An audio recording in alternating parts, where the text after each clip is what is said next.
ఎన్నికల కురుక్షేత్రం మొదలైంది. పేదలకు పెత్తందారులకు యుద్ధం జరగబోతా ఉంది. పేదలకు ధనవంతులకు యుద్ధం జరగబోతా ఉంది. పేదలందరూ కూడా జగన్మోహన్ రెడ్డి గారి వైపు ఉన్నారు. ధనవంతులు పెత్తందారులందరూ కూడా చంద్రబాబు వైపు ఉన్నారు. ముఖ్యమంత్రిగా జగన్మోహన్ రెడ్డి గారు ప్రమాణ స్వీకారం చేసిన తర్వాత సంక్షేమ పథకాలకు శ్రీకారం చుట్టిన విషయం మీ అందరికీ తెలుసు. దాదాపు 3 లక్షల కోట్లకు పైగా సంక్షేమ పథకాలు ఇచ్చి ఎస్సీ, ఎస్టీ, బీసీ, ముస్లిం మైనారిటీలను ఆదుకున్న విషయం మీ అందరికీ తెలుసు. అర్హులైన ప్రతి లబ్ధిదారులకు సంక్షేమ పథకాల ద్వారా ప్రత్యక్ష నగదు బదిలీతో అందించిన సహాయం 22,14,00,000. పరోక్ష ప్రయోజనాలు పెన్షన్స్ కానీ ఇతరత్ర కార్యక్రమాలు కానీ 10,55,00,000. కులం, మతం, పార్టీలకు అతీతంగా పాటూరు గ్రామ పంచాయతీలో లబ్ధిదారులకు చేసిన సహాయం మొత్తం 32,69,00,000 ఈ 5 సంవత్సరాలలో జగన్మోహన్ రెడ్డి గారు ఎస్సీ, ఎస్టీ, బీసీ, ముస్లిం మైనారిటీలకు ఇవ్వడం జరిగింది. గతంలో చాలామంది ముఖ్యమంత్రులను చూశారు. ఈ రాష్ట్రంలో ఒక ఎత్తుబారుని కూడా చూశారు. కొత్త రాష్ట్రం ఏర్పడ్డాక ఎవరు కూడా జగన్మోహన్ రెడ్డి లాగా పేదలు బాగుండాలి, పేదరికాన్ని నిర్మూలించాలి, మహిళలందరూ కూడా ఆర్థికంగా బలపడాలని చెప్పి అనుకున్న వ్యక్తి జగన్మోహన్ రెడ్డి గారు. మీరెవరు కూడా జగన్మోహన్ రెడ్డి గారిని ఈ పథకాలు అడగలేదు. దాదాపు 33 పథకాలు 3 లక్షల కోట్లకు పైగా విజయవాడ నుండి అవినీతికి ఆస్కారం లేకుండా బటన్ నొక్కి మీ అకౌంట్స్లో జమ చేసిన భారతదేశంలో ఎవరైనా ఉన్నారు అనంటే ఒక్క జగన్మోహన్ రెడ్డి గారు మాత్రమే. పేదల మనసు తెలిసినవాడు, పేదలు కష్టపడకూడదు, అందరూ కూడా బాగుండాలని చెప్పి కోరుకునే వ్యక్తి. ఎలక్షన్స్ వచ్చాయి. ఈ ఎలక్షన్స్లో ఎప్పుడూ కనబడని వ్యక్తులు తెలుగుదేశం, బీజేపీ, జనసేన, కాంగ్రెస్. ఈ 5 సంవత్సరాలలో కూడా ఎప్పుడూ కనబడలేదు. 2 సంవత్సరాలు కరోనాతో పోయింది. కరోనాలో జగన్మోహన్ రెడ్డి గారు ధైర్యం చెప్పి వాలంటీర్స్ను, సచివాలయ సిబ్బందిని, పార్టీ నాయకులను, కార్యకర్తలందరినీ కూడా ప్రజల మధ్య ఉండి ధైర్యం చెప్పమని చెప్పి అందరినీ కూడా మీ మధ్య పెట్టాడు. ఆ కరోనా సమయంలో కూడా సంక్షేమ పథకాలు ఆపలేదు. పేదలని ఆదుకోవాలనే ఉద్దేశంతో సంక్షేమ పథకాలు ఇచ్చిన విషయం కూడా మీ అందరికీ తెలుసు. చంద్రబాబు ఈయన ఎలక్షన్స్ వస్తే వాగ్దానాలు చేయడం, అధికారంలోకి వచ్చిన తర్వాత పూర్తిగా ప్రజలను విస్మరించడం. ఆయన వాగ్దానాలు ఒకసారి మీకు గుర్తు చేస్తాను. రైతులు రుణమాఫీ చేస్తానని చెప్పారు, మోసం చేశాడు. బంగారు రుణాల మాఫీలో మోసం చేశాడు. డ్వాక్రా రుణాల మాఫీలో మోసం చేశాడు. ఆడపిల్ల పుడితే మహాలక్ష్మి పేరుతో మోసం. నిరుద్యోగ వృత్తి చేస్తానని 2,000 రూపాయలు ఇస్తానని చెప్పి మోసం చేసిన విషయం కూడా మీ అందరికీ తెలుసు. అధికారంలోకి వచ్చేదానికి ఎన్ని అబద్ధాలైనా, ఎన్ని మోసాలైనా చేయగలిగిన వ్యక్తి చంద్రబాబు నాయుడు. జగన్మోహన్ రెడ్డి గారు ఇచ్చిన మాటకు కట్టుబడి ప్రజలు పెట్టుకున్న నమ్మకాన్ని వమ్ము చేయకుండా సంక్షేమ పథకాలకు శ్రీకారం చుట్టిన విషయం కూడా మీ అందరికీ తెలుసు. ఒక్కసారి మీరు మీ కుటుంబ సభ్యులతో కూర్చొని మాట్లాడండి. జగన్మోహన్ రెడ్డి గారు మీ మీద నమ్మకం పెట్టుకున్నారు. మా కుటుంబం 1961 నుంచి రాజకీయాల్లో ఉంది. మా పెదనాన్న నల్లపురెడ్డి చంద్రశేఖర్ రెడ్డి గారు జిల్లా పరిషత్ చైర్మన్, మా నాన్నగారు సమితి ప్రెసిడెంట్. అప్పటి నుంచి రాజకీయాలు చూస్తున్నాం. జగన్మోహన్ రెడ్డి గారు చెప్పిన మాట ఎంతోమంది ముఖ్యమంత్రులను చూసాం. ఎవ్వరు కూడా అంత పెద్ద మాట మాట్లాడిన వాళ్ళు ఎవరూ లేరు. నేను మీకు మంచి చేశాను అని అనుకుంటేనే నాకు ఓటు వెయ్యండి అని చెప్పిన మగాడు జగన్మోహన్ రెడ్డి గారు. మీ కుటుంబం మా ప్రభుత్వం ద్వారా లబ్ధి పొంది ఉంటేనే మరలా నాకు ఓటేసి ముఖ్యమంత్రిని చేయమని చెప్పిన వ్యక్తి జగన్మోహన్ రెడ్డి గారు. చాలామంది రాజకీయ నాయకులను చూసాం. ఎవరు కూడా జగన్మోహన్ రెడ్డి లాగా మాట్లాడిన వాళ్ళు ఎవరూ లేరు. న్యాయం మాట్లాడినాడు.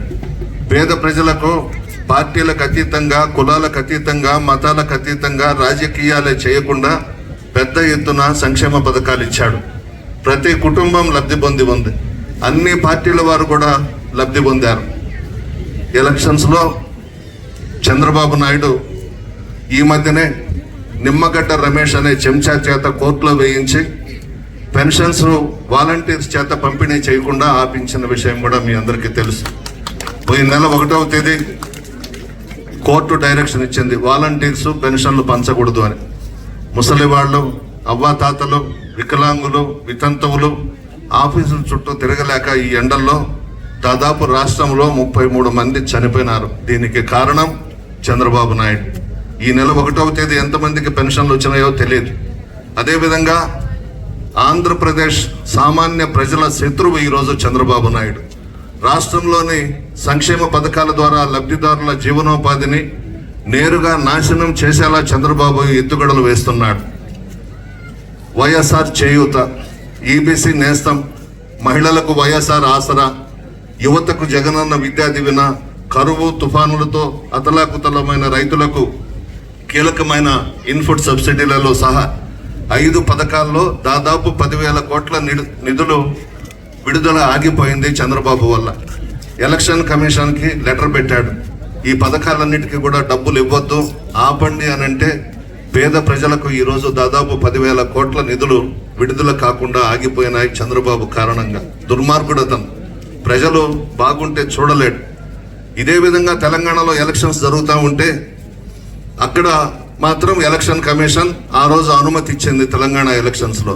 ఇక్కడ మాత్రం ఈరోజు భారతీయ జనతా పార్టీతో కలిసి పోటీ చేస్తున్నాడు కాబట్టి ఎలక్షన్ కమిషన్ కూడా మనం అనుమానించాల్సిన పరిస్థితి ఈరోజు ఏర్పడింది.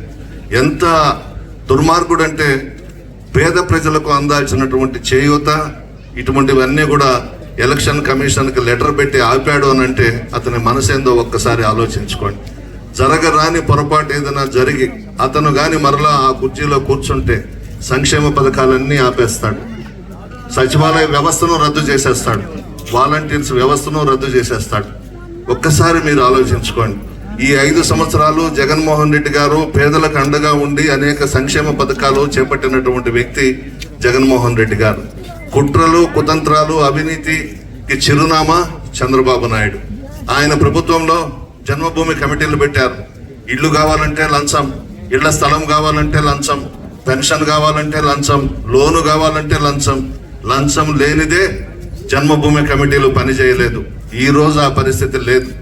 గ్రామ స్థాయి నుండి పరిపాలన పెట్టి, వాలంటీర్స్ వ్యవస్థను పెట్టి, సచివాలయ వ్యవస్థను పెట్టి నేరుగా ప్రజల వద్దకే పరిపాలన తీసుకొచ్చిన ఏకైక ముఖ్యమంత్రి జగన్మోహన్ రెడ్డి గారు. విజయవాడ నుండి బటన్ నొక్కి అవినీతికి ఆస్కారం లేకుండా నేరుగా సంక్షేమ పథకాలు ఇస్తున్నటువంటి వ్యక్తి కూడా జగన్మోహన్ రెడ్డి గారు. ఇక మన కోవూరు, మా తండ్రి నల్లపురెడ్డి శ్రీనివాసులు రెడ్డి గారు, నేను 11 సార్లు పోటీ చేశాము ఈ నియోజకవర్గంలో, 9 సార్లు గెలిచాం. మా తండ్రి శ్రీనివాసులు రెడ్డి గారు 3 సార్లు గెలిచారు, నేను 6 సార్లు గెలిచాను. మీ మధ్య ఉన్నాం. ఎస్సీసు, ఎస్టీసు, బీసీసు, ముస్లిం మైనారిటీ తరగతులు, మధ్య తరగతి కుటుంబాలతోనే ఉన్నాం. ఎమ్మెల్యే అని పొగరు ఎప్పుడూ చూపించలేదు, గర్వం ఎప్పుడూ ప్రదర్శించలేదు. మామూలు ప్రసన్న కుమార్ రెడ్డిగానే మీతో ఉన్న ఈ 5 సంవత్సరాలే కాదు, 93 నుండి నన్ను 6 సార్లు గెలిపించారు. నిత్యం మీ మధ్య ఉన్నాను. గడప గడపకు మన ప్రభుత్వం కార్యక్రమం, నా కాలు బాగలేకపోయినా 1,12,00 గడపలు దొక్కాను ఈ నియోజకవర్గంలో. చాలా మంచి కార్యక్రమం. ప్రజల వద్దకే వెళ్ళాం, సంక్షేమ పథకాలు వివరించాం, ప్రజల కష్ట సుఖాల్లో భాగస్వాములైనాం. చిన్న చిన్న సమస్యలు ఉంటే అక్కడికక్కడే పరిష్కరించడం జరిగింది. ఈరోజు కోవూరులో తెలుగుదేశం పార్టీని నమ్ముకున్న వాళ్ళని పక్కన పెట్టి ఒక నడమంత్రపు సిరిని తీసుకొచ్చి ఇక్కడ తెలుగుదేశం పార్టీ తరపున పోటీకి పెట్టారు. ఒక్కసారి ఆలోచించండి. మొట్టమొదటి నుండి తెలుగుదేశం పార్టీని నమ్ముకున్న నాయకులు, కార్యకర్తల పరిస్థితి ఏందో ఈ నియోజకవర్గంలో ఒక్కసారి ఆలోచించండి. ఎవరా వేమిరెడ్డి ప్రభాకర్ రెడ్డి? మొన్నటి వరకు జగన్మోహన్ రెడ్డి గారి కాళ్ళు పట్టుకొని రాజ్యసభ తీసుకొని 6 సంవత్సరాలు విలాసవంతమైన జీవితం గడిపి ఆయన భార్య ప్రశాంత్ రెడ్డికి తిరుమల తిరుపతి దేవస్థానంలో బోర్డు మెంబర్గా వేయించి ఢిల్లీలో 4 రాష్ట్రాలకు సంబంధించిన తిరుమల తిరుపతి దేవస్థానం బోర్డు చైర్మన్గా వేయించుకొని 2 విషయాల్లో దూరం అయిపోయినాడు. ఒకటి, మైనారిటీ సోదరుడికి టికెట్ ఇచ్చాడు. ప్రభాకర్ రెడ్డి రెడ్లను ప్రతిపాదించాడు, జగన్మోహన్ రెడ్డి గారు ఒప్పుకోలేదు. అక్కడ బీసీకి ఇవ్వాలి, ఇక్కడ ముస్లిం మైనారిటీ సోదరుడికి ఇవ్వాలని చెప్పేసి జగన్మోహన్ రెడ్డి గారు ప్రకటిస్తే పార్టీని వదిలి వెళ్ళిపోయినాడు. ఈ 5 సంవత్సరాలు కూడా జగన్మోహన్ రెడ్డి గారిని అడ్డం పెట్టుకొని కోట్లు సంపాదించాడు, కోట్లకు పడగలెత్తాడు. ఈరోజు జగన్ గారిని వదిలేసి తెలుగుదేశం పార్టీలోకి వెళ్ళి ఒకరిని ఇక్కడ పెట్టాడు.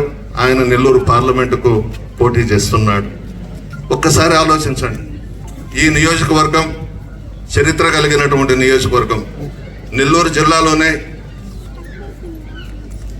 కోవూరు నియోజకవర్గానికి ఒక చరిత్ర ఉంది. మంచి మనసున్న మహారాజులు ప్రజలందరూ, పార్టీ నాయకులు కార్యకర్తలు కూడా అన్ని పార్టీలకు సంబంధించిన వాళ్ళు కూడా మంచి వాళ్ళే. ఆ ఎలక్షన్స్ అప్పుడు మాత్రమే పోటీలు పడుకుంటాం. ఎలక్షన్స్ అయిన తర్వాత అందరం కూడా కలిసిమెలిసి ఉంటాం. చాలా చైతన్యవంతమైనటువంటి నియోజకవర్గం ఇది. ఇటువంటి నియోజకవర్గంలో వీళ్ళని తీసుకొచ్చి పెట్టి నేనేదో వాళ్ళ మీద ప్రచారం చేస్తున్నానని కాదు. ఆయన భార్య పరిస్థితి ఏందో, ప్రభాకర్ రెడ్డి పరిస్థితి ఏందో మీరే నెల్లూరులో విచారించుకోండి. మీరే విచారించుకొని ఒక నిర్ణయానికి రండి. పేదలంటే అస్సలు ఇష్టం లేదు. ప్రభాకర్ రెడ్డి ఇంట్లోకి వెళ్ళాలంటే 5 గేట్లు దాటి వెళ్ళాలి. అక్కడ సెక్యూరిటీ వాళ్ళు ఉంటారు. పేదవాళ్ళకి స్థానం లేదు. పెద్ద పెద్ద కోటేశ్వర్లకి, పారిశ్రామికవేత్తలకి, కాంట్రాక్టర్లకు మాత్రమే ఆ ఇంట్లో స్థానం ఉంది. పేద ప్రజలంటే వాళ్ళకి చాలా అసహ్యం. ఈ రోజు ఎలక్షన్స్ కోసం వ్యాన్లు ఎక్కి మేకప్లు చేసుకొని ఏదేదో తిడుతూ ఏందేందో మాట్లాడుతూ వస్తూ ఉన్నారు గ్రామాల్లో. అభివృద్ధి కార్యక్రమాలే ప్రసన్న కుమార్ రెడ్డి చేయలేదంట, సంక్షేమ పథకాలు ప్రసన్న కుమార్ రెడ్డి చేయలేదంట, అవినీతికి చిరునామా ప్రసన్న కుమార్ రెడ్డి అంట, కోట్లు సంపాదించాడంట. ఎవరు రాసిస్తే దాన్ని చదవడం, వ్యాన్ ఎక్కి చప్పట్లు కొట్టించుకోవడం. అది కూడా ఆ గ్రామానికి సంబంధించిన ప్రజలు ఎవరు ఉండట్లేదు, ఒక 10 మంది 20 మంది తప్పించి. నెల్లూరు నుంచి ఒక ప్యాకేజీ ఒక 300 మందిని అక్కడి నుంచి తీసుకురావడం, అక్కడి నుంచే షాల్స్, పూలమాలలు, బుకేలు అక్కడి నుంచే వాళ్ళ ఇంటికాడ నుంచే తెచ్చుకోవడం, ఇక్కడంతా ప్రజలు ఇస్తున్నట్టుగా ప్రదర్శన చేసుకోవడం. ఒక్కసారి ఆలోచించండి వాళ్ళ పరిస్థితి ఏందో. ఏదో కాశీలో, గుజరాత్, కాశీ, ఇవన్నీ కూడా. కాశీలో గానా శ్యామ్ షాప్ అని శారీస్ షాప్ చాలా పెద్దది. వీళ్ళ దగ్గర శారీస్ తీసుకొని డబ్బులు ఎగ్గొట్టేసి పారిపోయి వచ్చేసింది అక్కడి నుంచి. షాపు పేరుతో కూడా ఇస్తా ఉన్నా. నేనేదో ఎలక్షన్స్లో ఆమె మీద ఆరోపణలు చేయడం కాదు. గుజరాత్లో ఆమె గురించి విచారించిన, చెన్నైలో ఆమె గురించి విచారించిన, బాంబేలో ఆమె గురించి విచారించిన, కాశీలో ఆమె గురించి విచారించిన చాలా గొప్పగా చెప్తారు. రాజకీయ ఓనమాలు తెలియని ప్రశాంత్ రెడ్డి ఈరోజు డబ్బు ఉందని అహంభావంతో, అహంకారంతో జగన్మోహన్ రెడ్డి గారిని వదిలేసి తెలుగుదేశం పార్టీలో చేరి భార్యాభర్తలు ఇద్దరు జగన్కి ద్రోహం చేసి తెలుగుదేశం పార్టీలోకి వెళ్ళారు. వీళ్ళ భోగోతం, ప్రభాకర్ రెడ్డి క్యారెక్టర్ కానీ, ఈమె చేసిన పనులు కానీ మన రాష్ట్రం అంతా తెలుసు, ప్రతి ఒక్కరికి తెలుసు. నెల్లూరు జిల్లాలో పసిబిడ్డను కదిలించిన ఈమె సంగతి చెప్తారు, ప్రభాకర్ రెడ్డి సంగతి చెప్తారు. చాలా కేసులు కూడా ఉన్నాయి ఈమె మీద. ఈ విధంగా డబ్బులు ఎగ్గొట్టేసి శారీస్ తెచ్చి ఇక్కడ అమ్ముకొని ఇంకొక దగ్గర అమ్ముకొని ఎన్నెన్నో చేసింది. మీ విజ్ఞతకే వదిలేస్తున్నా, మీరే ఆలోచించుకోండి. మంది మంచి నియోజకవర్గం. ఇక్కడ ప్రజలందరూ కూడా చాలా తెలివిగల వాళ్ళు, మహిళలందరూ కూడా చాలా గౌరవంగా, హుందాగా, తెలివిగా ఉంటారు. చాలా పద్ధతిగా ఉంటారు ఈ నియోజకవర్గంలో మహిళలు. ఈమె గురించి ఒక్కసారి మీరు తెలుసుకోండి. ప్రభాకర్ రెడ్డి గురించి తెలుసుకోండి. మన నియోజకవర్గం బాగుండాలి, ప్రజలు బాగుండాలి, మహిళల గౌరవం కొనసాగుతుండాలి. మహిళలకు ఉన్నటువంటి పేరు మన నియోజకవర్గంలో ఎప్పటికీ ఉండాలని నేను కోరుకుంటా ఉన్నాను. చాలా డబ్బెత్తుకొస్తున్నారు, చాలా డబ్బెత్తుకొస్తున్నారు.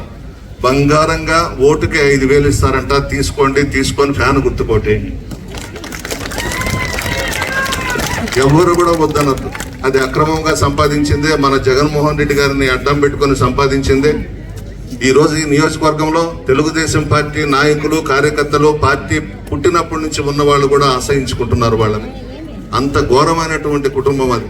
అన్ని విషయాలు తెలుసు ఈ నియోజకవర్గంలో. అసలైన తెలుగుదేశం పార్టీ నాయకులు, కార్యకర్తలు రాత్రులు నిద్రాహారాలు మానేసి ఏడుపు ఒకటి తక్కువ. ఈరోజు అంత బాధపడిపోతా ఉన్నారు. 5 సంవత్సరాలు తెలుగుదేశం పార్టీలో ఇక్కడ పోరాటాలు చేసి ప్రభుత్వానికి వ్యతిరేకంగా పార్టీ నాయకులను, కార్యకర్తలను ముందుకు నడిపించిన వాళ్ళను వదిలేసి కేవలం డబ్బు ఉందని చంద్రబాబు నాయుడు సంతలో పశువులను కొన్నట్టు నాయకులను కొంటా ఉన్నారు ఈ నియోజకవర్గంలో.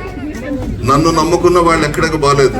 మొట్టమొదటి నుండి వైఎస్ఆర్ కాంగ్రెస్ పార్టీ అభిమానులు, కార్యకర్తలు, మా కుటుంబ సభ్యులు ఎవ్వరు కూడా కదలలేదు.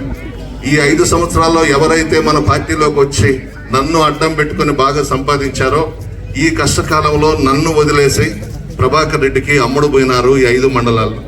చెత్తంతా పోయిందని అనుకుంటున్నాను. నేను పొరపాటు చేశాను వాళ్ళని పార్టీలో చేర్చుకొని. ఇప్పుడు నా దగ్గర ఉన్నది ఈ ఎలక్షన్స్ లో నా కష్టకాలంలో నా తోడుగా ఉన్నది మా కుటుంబ అభిమానులు, అసలైన వైఎస్ఆర్ కాంగ్రెస్ పార్టీ నాయకులు, కార్యకర్తలు. భవిష్యత్తులో మిమ్మల్ని వదులుకోను, ఆ వెధవల్ని భవిష్యత్తులో నా గడప తొక్కనివ్వను. మీ అందరి ముందు ప్రమాణం చేసి చెప్తా ఉన్నాను. ఎందుకింత నీచమైన బ్రతుకు? 50 లక్షల నుంచి 3 కోట్లకు అమ్ముడు పోతా ఉన్నారు. ఎన్ని రోజులు ఉంటుంది ఆ డబ్బు? పేదలే నిజాయితీగా ఉన్నారు, మా నాయకులు కార్యకర్తలే నిజాయితీగా ఉన్నారు. మీ ఆశీర్వాదం నాకుంది. ప్రతి కుటుంబంలో ఒక బిడ్డగా నన్ను ఆశీర్వదిస్తూ ఉన్నారు. డబ్బు ఈ రోజు ఉంటుంది, రేపు పోతుంది. ఒక 50 లక్షల నుంచి 3 కోట్లకు కొంటా ఉన్నారు నాయకుల్ని. కానివ్వండి, ఏం చేస్తారో చూద్దాం. తెలుగుదేశం, బీజేపీ, జనసేన ముగ్గురు ఏకమై వస్తున్నారు. పందులు గుంపుగా వచ్చిన సింహం సింగల్గా వస్తుంది. సింహం కడుపులో సింహమే పుట్టింది పులివెందుల్లో.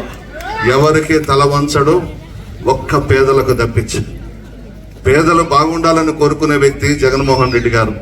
పేదలు ఆర్థికంగా బలపడాలని కోరుకునే వ్యక్తి జగన్మోహన్ రెడ్డి గారు.